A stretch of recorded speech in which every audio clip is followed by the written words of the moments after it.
Sir Delhi ವಿಶೇಷ. ಡೆಲ್ಲಿ ಏನಿಲ್ಲ, ನಮ್ಮ ಮೇಕೆದಾಟು ಕೇಸು ಬರ್ತಾ ಇದೆ, ಡೇಟ್ ಫಿಕ್ಸ್ ಆಗಿದೆ.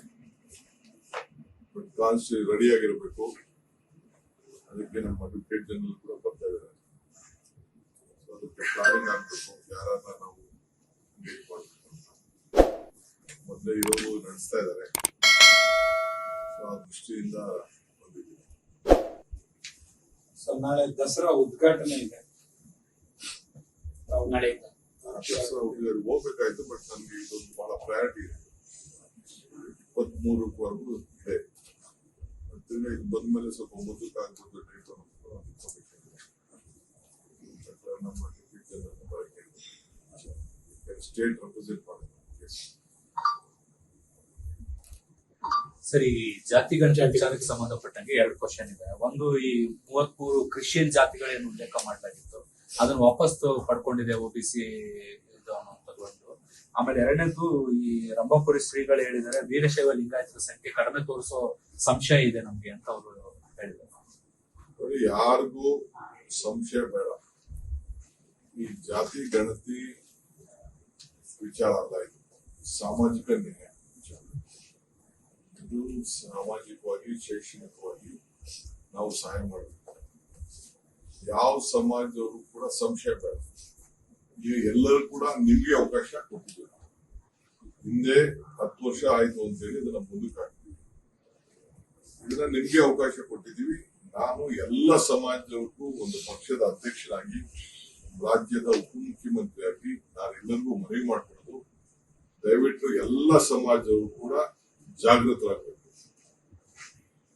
ಬಡವರು ಇರ್ಬೋದು, ಎಲ್ಲಾ ಹಿಂದೂ ವರ್ಗದ ಎಲ್ಲಾ ನಾಯಕರು ಇರ್ಬೋದು, ಮತ್ತು ಯಾರ್ಯಾರು ಸುಮಾರು 7 ಕೋಟಿ ಜನ ಇದ್ದಾರೆ, ಅವರೆಲ್ಲರೂ ಕೂಡ ಎಲ್ಲೇ ಇರ್ಲಿ, ಯಾವ ದೇಶದಲ್ಲೇ ಇರ್ಲಿ, ಆನ್ಲೈನ್ ಅಲ್ಲೂ ಕೂಡ ಎಂಟ್ರಿ ಮಾಡ್ಕೊಳ್ಳಿಕ್ಕೆ ಅವಕಾಶ ಇದೆ. ಆಮೇಲೆ ಅಬ್ಜೆಕ್ಷನ್ ರೈಸ್ ಮಾಡೋ ಅವಕಾಶ ಇದೆ.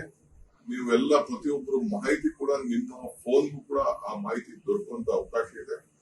ಆದ್ರಿಂದ ನಿಮ್ಮ ಕುಟುಂಬದವರು ಎಲ್ಲಿರ್ಲಿ, ನೀವೆಲ್ಲೇ ಕೆಲಸ ಮಾಡ್ತಿರ್ಲಿ, ಕ್ಲೀನ್ ಆಗಿ ಅದನ್ನ ಬರ್ಸ್ಬೇಕು ಅನ್ನೋದು ಮಾಹಿತಿಯನ್ನ ತಾವೆಲ್ಲ ಕೊಡಬೇಕು ಅಂತೇಳಿ ನಾನು ಮನವಿಯನ್ನ ಮಾಡ್ತೇನೆ.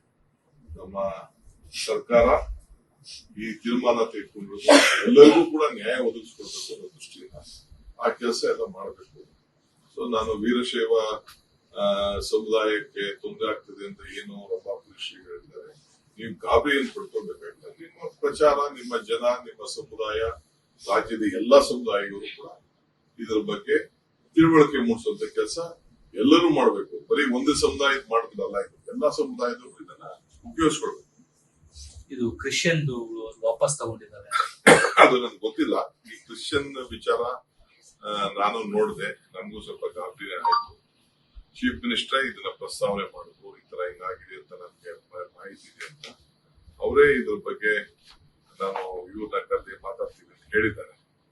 ಸೊ ಅವ್ರಿಗೆ ಎಲೆಕ್ಷನ್ ಇವ್ರಿಗೆ ನಮ್ಮ ಕಮಿಷನ್ಗೆ, ಬ್ಯಾಕ್ವರ್ಡ್ ಕ್ಲಾಸ್ ಕಮಿಷನ್ಗೆ ಚೀಫ್ ಮಿನಿಸ್ಟರ್ ಮಾತಾಡ್ತಾರೆ. ನಾವು ಅವರೆಲ್ಲ ಕರ್ಸ್ಬಿಟ್ಟು ಈ ತರ ಎಲ್ಲ ಅಬ್ಜೆಕ್ಷನ್ಸ್ ತಿಳಿಸಿದ್ದೀವಿ. ಅದೇನ್ ಹೇಳ್ಬೇಕು ಅವ್ರ ಸರ್ಕಾರದಿಂದ ಅವ್ರಿಗೆ ಸಂದೇಶ ಕೊಡ್ತಾರೆ.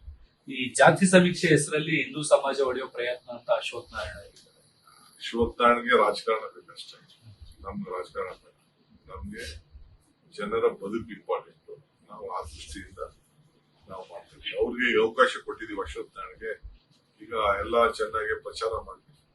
ಅವರ ಪಕ್ಷದ್ದೇ ಬೇಕಾರೆ ಅವ್ರ ಆಚಾರ ವಿಚಾರನೇ ಪ್ರಚಾರ ಮಾಡಿ ಅವರೇ ಅವರ ಸಮಾಜದ ಎಲ್ಲಾ ಜನರನ್ನ ಫಸ್ಟ್ ಈಗ ಸೇರಿಸುವಂತ ಕೆಲಸ ಮಾಡಿ. ಯಾರ ಮೇಲೂ ಅನುಮಾನ ಪಡೋದ್ಬೇಡ. ಎಲ್ಲ ಟೀಚರ್ಸ್ ಯಾರು ಮೋಸ ಮಾಡೋದಿಲ್ಲ. ನಾವೇನು ದಾಖಲೆ ಮಾಡ್ಕೊಂಡಿರ್ತೀವಿ ಆ ದಾಖಲೆನ ಎಲ್ಲರ ಫೋನ್ಗೂ ಮೆಸೇಜ್ ಹೋಗ್ತದೆ. ಅಬ್ಜೆಕ್ಷನ್ ಕರೀತಾರೆ ಅವರು. ಆ ಪ್ರಕಾರ ನ್ಯಾಯ ಒದಗಿಸ್ಕೊಡ್ಬೇಕು ಅನ್ನೋ ದೃಷ್ಟಿಯಿಂದನೇ ಇವತ್ತು ಮಾಡ್ತಾರೆ. ಆಮೇಲೆ ಎಲ್ಲರಿಗೂ ಹಿಂದೆ ಏನು ನಮ್ಮ ಇವರು ಹೆಗಡೆ ಅವ್ರನ್ನ ವರದಿ ಇತ್ತಲ್ಲ, ಲೇಟೆಸ್ಟ್ ಹಾಗೂ ಇಂಟ್ರೆಸ್ಟಿಂಗ್ ಸುದ್ದಿಗಳಿಗಾಗಿ ಬಾಸ್ ಟಿವಿ ಕನ್ನಡ ಚಾನೆಲ್ನ ಸಬ್ಸ್ಕ್ರೈಬ್ ಮಾಡಿ. ಹಾಗೆಯೇ ಬೆಲ್ ಐಕಾನ್ ಪ್ರೆಸ್ ಮಾಡಿ. ಇದರ ಜೊತೆಗೆ ಫೇಸ್ಬುಕ್, ಇನ್ಸ್ಟಾಗ್ರಾಮ್, ಎಕ್ಸ್ ನಲ್ಲೂ ಮಿಸ್ ಮಾಡದೆ ಫಾಲೋ ಮಾಡಿ.